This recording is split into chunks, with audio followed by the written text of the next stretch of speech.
Thank you, Russell.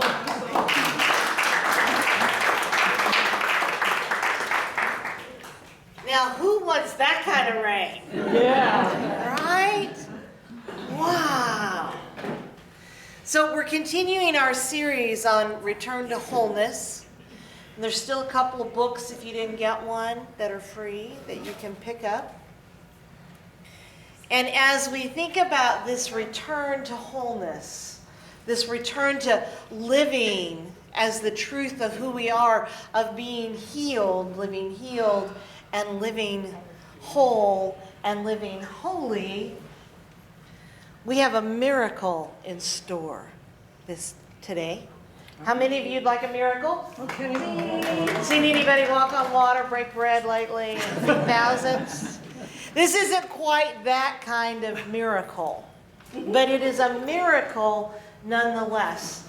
The miracle is an awakening to the truth that you have always been, always will be, and are in this very moment whole and holy. Mm-hmm. That really you can be nothing less than that. That's right. And to understand that, the miracle starts here, in our minds. So let's start with this whole idea of healing. Because healing means different things to different people. Merriam Webster's dictionary describes healing as restoring to original purity or integrity. The integrity of something is being complete or whole. So a healing happens when we recognize what we already are. When we recognize that it is our divine inheritance to be whole and to be complete. And when we can live from the place of that awareness. Sounds pretty easy. No, not really. Simple, maybe. Not quite so easy, right? Charles Fillmore writes that all healing is based in mental cleansing. When the mind is free of error thoughts, harmony in the body ensues. So for all of us that are looking for healing out here somewhere, keep right on looking. Your knee may get better, but your elbow's going to flare up. You may get that hip replaced, and the next thing you know, it's going to be something else. Because the true healing has to start in our minds. And the only one who can cleanse our minds is us. We have to be the ones. So I'm curious, how many of you have ever done a cleanse before? Okay, got a couple of people that are brave. So if you don't think you've intentionally done a cleanse, think about the last time you had the stomach flu. Oh, jeez. Right? If you've had the stomach flu or any kind of food poisoning or any kind of intestinal distress, guess what? You've cleansed. Right? Cleansing is the body's natural way of releasing toxins. That's true. And restoring harmony in the body. So what Charles is telling us is we have to do the same thing with our minds. Now, you know, the thing about cleansing is it's messy. It's usually uncomfortable. And it's not a lot of fun, is it, Stephanie? No. Well, mental cleansing can be exactly the same way, right? We like our way of thinking. And sometimes it's hard for us to shift out of those habits. You know, one of the habits that is pretty prevalent in our world today is, well, I am getting older. Mm-hmm. Of course I can't remember anything. Right. I am getting older. You know, of course I put the keys in the freezer. I'm getting older. Right? That's one of those belief systems that's deeply rooted in us. And so it takes a cleansing to turn that around. And that's why it takes a miracle, right? Because we're hung on to that. And not only do we have those thoughts, but there's at least 10 other people in the room that are thinking the same thing. Yeah, she's right. Last week it was my, I'm getting older too, right? So it's a collective kind of consciousness that's deeply rooted in us. And that's why a miracle is needed. Marianne Williamson describes a miracle as a shift in our perception from fear to love. Fear, afraid of getting older, afraid of getting sick, afraid of having somebody take care of us, afraid. Take this pill if you're anxious. Take this pill if you're afraid to go outside. Take this, right? When we can shift from a place of fear into that place of love, of knowing that we are God's children, that we are sons and daughters of a divine source that loves us, that wants what's best for us, then true healing can occur. Now, Charles Fillmore, our co-founder, he wasn't much on those fluffy fluff words like love. But what he would say is that a miracle happens when there is a shift in our perception from error thoughts to the truth of who we really are. That's why it's a miracle. And that's how the cleansing occurs, is when we make this shift. Some of the greatest healers in the world are the kahunas from Hawaii. And for generations, they have said that if you are ill, it is because something inside is eating you. Ooh. Maybe it's called a resentment. Maybe it's called guilt or shame, anger, right? Eating you from the inside out. And their prescription, when people come to them and they're ill, their prescription, their remedy, is a forgiveness ceremony. Wow. They begin all healings with a forgiveness ceremony. Why is forgiveness important? Catherine Ponder, in the Dynamic Laws of Healing, writes, forgiveness dissolves negative attitudes and memories that are lodged in consciousness and subconscious levels of the mind. Our co-founder Charles Fillmore in the Revealing Word writes, forgiveness is a process of giving up the false for the true. It is through forgiveness that true healing is accomplished. It is through forgiveness that healing is accomplished. Now, I had a really... I always love it when my life has to parallel the messages. Sometimes I wish I could just get it differently. Just hand me a piece of paper, tell me this is what I need to say. But no, I often have to experience it. The other thing that Catherine Ponder says about forgiveness is that when we are unforgiving, when we hold those resentments and those angers and all that kind of stuff, that it actually scars our soul. And when our soul is scarred, our body is weakened. It compromises our immune system, compromises the way our organs function, and this has now been proven in science. So just before I left to go to the village, I hurt my knee. Now, that's why I got so tickled. For those of you who heard last Sunday when I said the part about that, that's why I got so tickled. I hadn't planned that, and I was like, okay, I heard that message. So I injured my knee just before I went to the village. Now, I was going to the village to be an examiner for the oral exams that ministers have to go through to be licensed and ordained. So in Unity speak, that's L&O's, licensing and ordination. So just before I injured my knee, I had told several people about my experience at the village as a ministerial student. And the last time I was at the village and had my L&Os, it was very traumatic. It's very traumatic.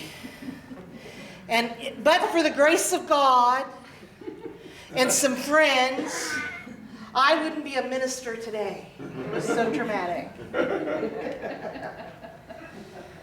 So I looked up this whole knee injury thing, and according to Louise Hay in Heal the Body, the knee represents your pride and ego. So guess what got really hurt at that L&O? And if you injure your knee, it's because you're stuck. Oh. So I had to think about that, right? And as I thought about, where am I stuck? Where is my pride and ego been injured? And I'm stuck. And I thought, yeah, I just told this about 4 people. I told this story to. Now, I want you to know today that if I were to tell you the story of that L&O, you would agree. They were mean. They were unreasonable. They were unkind to me. And in fact, they might even have been diabolical. And some of you would say, well, I wouldn't forgive them either. Why would you want to do that? They should be asking you for an apology. This is where we go wrong. See, and everyone that's giggling, you know it's true. You know that there's some place in your life where you're going, well, she owes me an apology. Well, I'm not forgiving them. They should never have done that to me. We've got it backwards. Right? Forgiveness is not for them. Forgiveness is for us. Right? Forgiveness is for us. Catherine Ponder, to forgive means to give for. To replace the ill feeling to gain a sense of peace and harmony again. To forgive literally means to give up what you should have not held in the first place. Charles Fillmore. Forgiveness, a process of giving up the false for the true. So forgiveness isn't for them. Forgiveness is for us. And it comes from a willingness to let go. To give up what has harmed us. To give up those feelings of hurt, those feelings of resentment. To give them up for peace, harmony, and healing in our own lives. So every morning when I got to the village, every morning I would go in and I would see that other person. And I would think about everything she was doing to make sure that that L&O ran smoothly. And I would think about all the things that she was doing to make sure that we, the examiners, had everything that we needed. And I would ask her, how's your day? And I would listen. And then I would say, thank you so much for everything that you're doing. And by about day 4 or 5, I could actually do that naturally and gracefully and genuinely. How are you doing? How's your day? Thank you for everything that you're doing for us. I was willing to give up. And guess what? My knee, which by the Monday I got there was in a brace, by the way. By the time the week was over, my knee was better. Wasn't healed, but it was better. So I'm walking around pretty proud of myself. I have healed myself. In immunity principles. And then, it started bothering me again. Pride and ego. Pride and ego. ego. Exactly. And what I realized was that there was still one more person in that equation that I had not forgiven. And that person was me. Now, I would love to report that my knee is 100% better, but it's not. Clearly, it's going to take a little more work on forgiving myself, which I think for most of us is the hardest forgiveness work we ever do, is the work that we do for ourselves.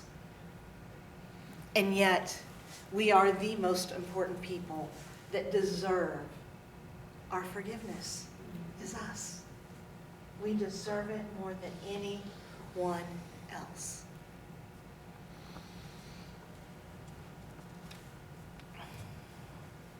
Now, I want to offer you a disclaimer.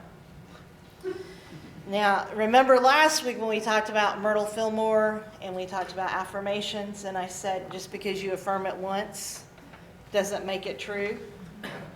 Forgiveness is the same thing, right? You did not build those resentments up overnight. My little resentment at that L&O, that's been simmering for about 5 years now. And every time I tell the story, right, dig that hole a little deeper. So one-shot forgiveness probably isn't going to get you the results that you want if you truly want to be healed. If you truly want to experience freedom, forgiveness has to be a practice. We talked last week about how Myrtle Fillmore healed herself through prayer and meditation, and how she would talk to the cells of her body. The other part of her practice was forgiveness. Every day when she was in prayer and meditation, she would forgive herself, and she would ask her cells to forgive her for the judgment, the discouragement, all the things that she had said about her body being ill. She asked for forgiveness. And then when her body didn't respond as she wanted it to, she forgave her body for taking its time to heal. So forgiveness was an integral part of her spiritual practice. It has become a pretty integral part of my spiritual practice as well. So anyone that comes to see me for spiritual counseling, for pastoral care, one of the things that I often will ask them to do is a practice I call the 70 times 7. It has had a profound impact on my life. So it comes from the Bible, where there is a story where Peter and the disciples and other people are sitting around with Jesus, and Peter says, so if somebody does me wrong, how many times do I have to forgive them? Do I have to do it 7 times? And Jesus says, no, not 7. 70 times 7. And so my practice is when something is disturbing me, when I'm really upset with somebody, is I take out a notebook and I make a commitment for the next 7 days to write 70 statements of forgiveness. Now, some of those get repeated. If they get repeated, it's because I'm not done yet. I forgive you for being a schmuck. I forgive you for not doing what I asked. You know, I may have to write it a couple of times before it kind of clears. But at the end of that 7 days, I feel lighter and I feel freer. And particularly if I'm beaten up on myself, I forgive myself for saying that stupid thing I said. I forgive myself for speaking before I thought. I forgive myself for. It's a powerful way to help that miracle happen, that shift in your perception. Catherine Ponder offers 2 prayers in her book. All that has offended me, I forgive. Whatever has made me bitter, resentful, unhappy, I forgive. Things past, things present, things future, I forgive. Within and without, I forgive. Another one she writes is, I fully and freely forgive. I loose and let go. I let go and let God's perfect work of healing be done in my mind, my body, and my affairs. True forgiveness is not bestowing favor or blessing on someone else. It's not excusing someone else's bad behavior. It's not just giving them permission to walk all over you. True forgiveness is not about them at all. True forgiveness is about your willingness to give up whatever is hurting you, to give up whatever is causing you suffering, to give up whatever is showing up in your body for peace, for harmony, for healing. Only when the miracle happens, only when we can change our consciousness, can we see the truth. And the truth is that we are whole and we are holy. Will you say with me, I am whole and I am holy? I am whole and I am holy. Let's say it again. I am whole and I am holy. Now close your eyes. I love that, Tara. Put your hands on your heart. Take a deep breath in. Say it again. I am whole and I am holy.